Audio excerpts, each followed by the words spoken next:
Olá, pessoal! Tudo bem? Espero que esteja tudo bem com vocês. Bom dia, boa tarde, boa noite. Aqui é a professora Marlete, sou docente do Instituto Federal. Vou falar com os alunos que fazem a disciplina de pesquisa e comunicação e vou falar sobre a primeira atividade que eu passei para vocês no dia 8/2, que tem gente que ainda está um pouquinho enrolado, um pouquinho perdido, então vamos lá, vamos entender. Primeiro você precisa encontrar um artigo. Eu coloquei aqui banco de dados para vocês procurarem, né? E você tinha que postar o seu artigo para a gente não ter trabalho repetido, né? Se você não encontrou aqui, então vamos experimentar o Spell. Lembra? spell.gov.br, né? E aí você coloca aqui, pode ser resumo, pode ser título, pode ser um autor. Eu coloquei aqui comportamento consumidor, mandei pesquisar e apareceram vários artigos. Procurei um aqui, a influência da dimensão da confiança no risco, no comportamento de compra online.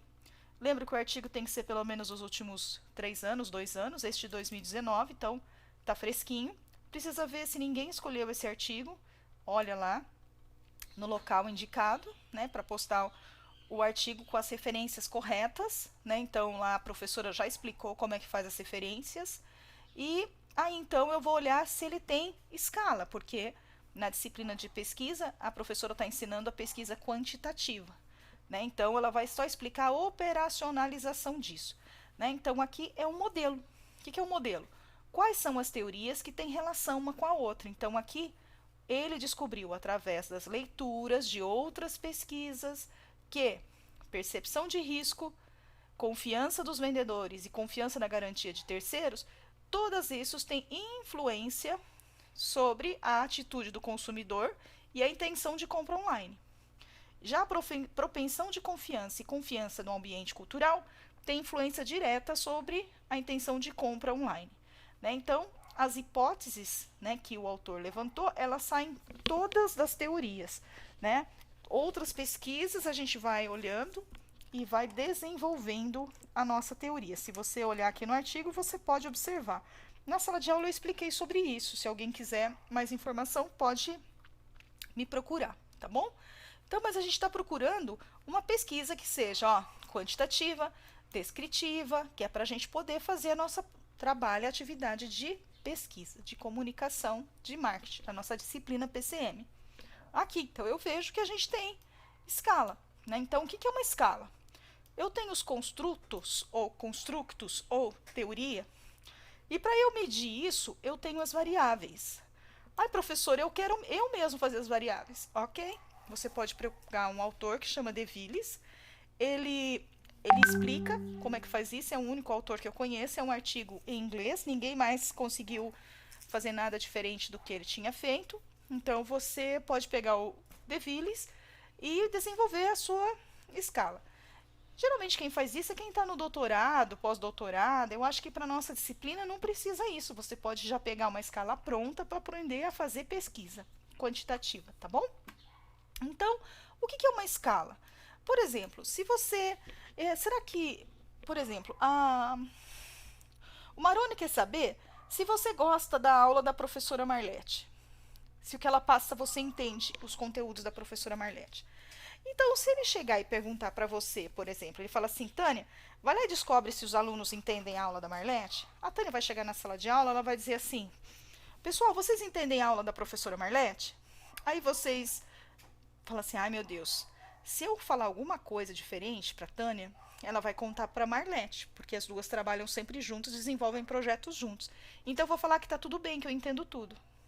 Então eu posso não ter uma resposta correta, ela pode ser uma resposta tendenciosa. Então o que eu faço? Eu posso ter algumas afirmativas para chegar nesse resultado. Por exemplo, eu posso perguntar: você entende o que a professora explica? Ela atende, tira suas dúvidas? Ela explica claramente o conteúdo? Aí eu vou estar descobrindo se as aulas da professora são de fácil entendimento ou são entendíveis pelos alunos, ok? Então, esses itens ou essas variáveis para medir um construto ou teoria é o que a gente chama de escala. Aqui no caso são 3 itens montando uma escala. Esses aqui são todas pequeninas, mas às vezes você tem itens que você precisa de mais, teorias que você precisa de mais itens para medir, tá? Lembrando que os itens, eles empregam a escala, né? No caso, geralmente, escala de 5, de 7 pontos, entre 1, discordo totalmente, e 5, concordo totalmente, né? E essas escalas, né, que você vai medir para poder identificar se você gosta ou não. Então, de um lado vai ficar concordo totalmente e discordo totalmente. Diferente nesse caso aqui, atitude de compras. Então, você compraria produtos nessa loja? Ruim e bom, inútil e útil, né? Mas qual a afirmativa que eu vou pôr aqui para as pessoas se manifestarem? Você vai olhar e vai descobrir aqui onde é que está o modelo, onde é que está, de qual autor que é, e lá você vai achar qual a afirmativa que você coloca. Combinado? Tudo bem?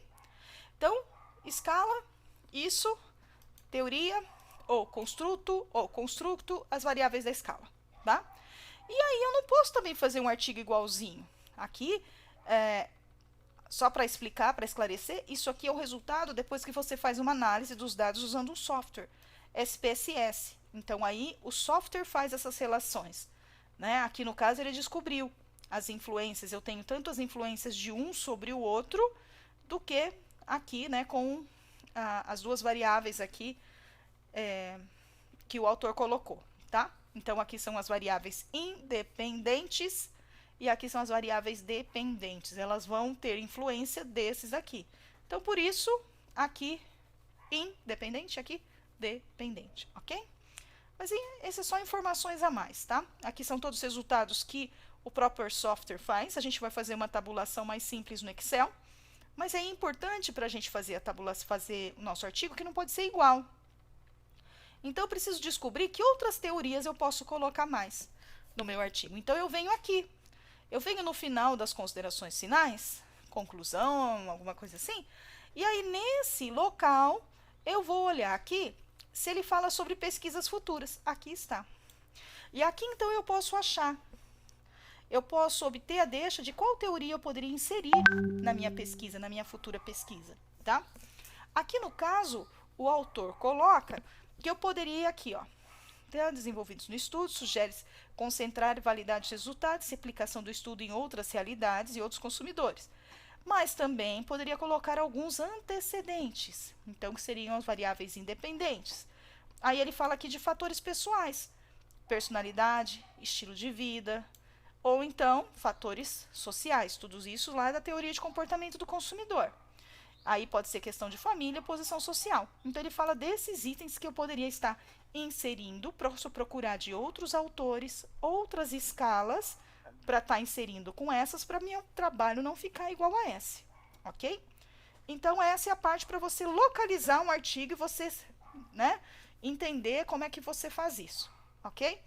Bom, depois que eu fiz isso, separei o meu artigo, agora eu vou seguir a parte operacional. Então, aqui eu explico direitinho.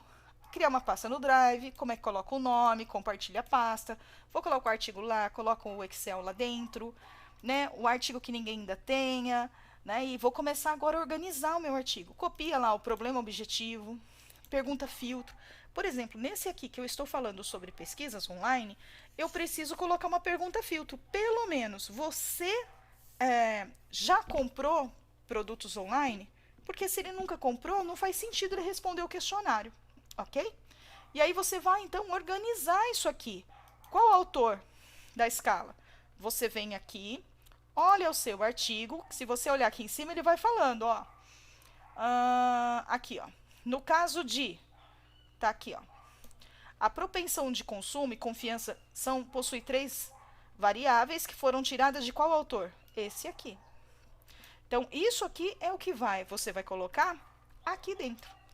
E esse autor, ele precisa ir nas suas referências. Onde que estão as referências dele? Aqui no final das referências desse autor, desse artigo, vão estar as referências para eu poder copiar no meu.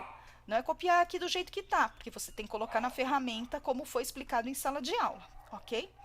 Então, você vai trazer aqui a teoria, né, linda, bela e formosa, e você vai colocar aqui as afirmativas, as variáveis.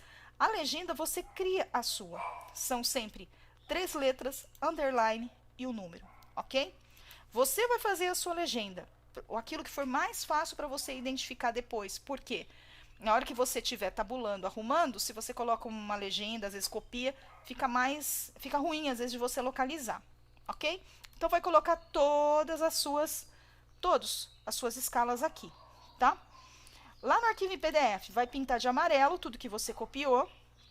Não pode esquecer da BEP, que a gente explicou lá em sala de aula, né? Na BEP a gente tem questões de tanto dos itens que você possui na sua casa, como a escolaridade do chefe da família, também do respondente, para a gente ter o perfil do respondente, a questão de água encanada e a questão de rua pavimentada, né? Mas você tem que pontar isso direitinho, né? Então você vai colocar assim, água encanada, sim ou não? Não, você tem que montar uma pergunta.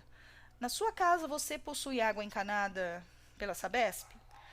Então você utiliza água encanada na sua casa da rede pública?